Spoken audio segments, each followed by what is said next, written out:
the debate on gun control and weapons is very polarizing. The extremes on both ends have certainly, dug their heels in.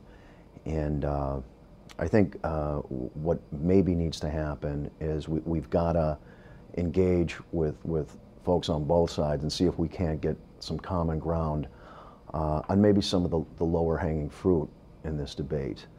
And recently I'm a member of the International Associations of Chiefs of Police, and I'm on their board of directors. And we were just in San Diego last week discussing gun control measures, and it's long been the policy of the international chiefs where we haven't had dialogue with the NRA.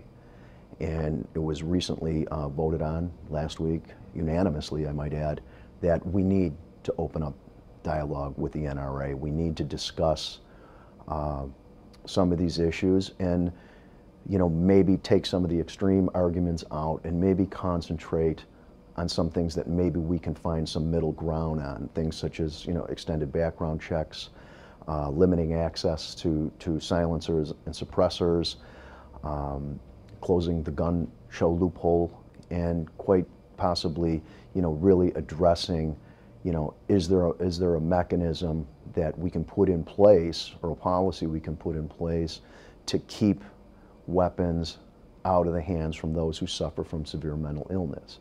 I think these are things that maybe we're not as far apart on, and that maybe quite possibly we could work together and come up with some sort of policy to address some of this stuff. So I think to tackle, we've seen that every time one of these incidents occur, the debate comes up and it gets immediately polarizing, and with the extremists on both sides. And I think the vast majority of us, whether you believe in total gun control or you believe in total access to firearms, I think the vast majority of people think there's some middle ground on some of these other issues. So I think we need to engage that.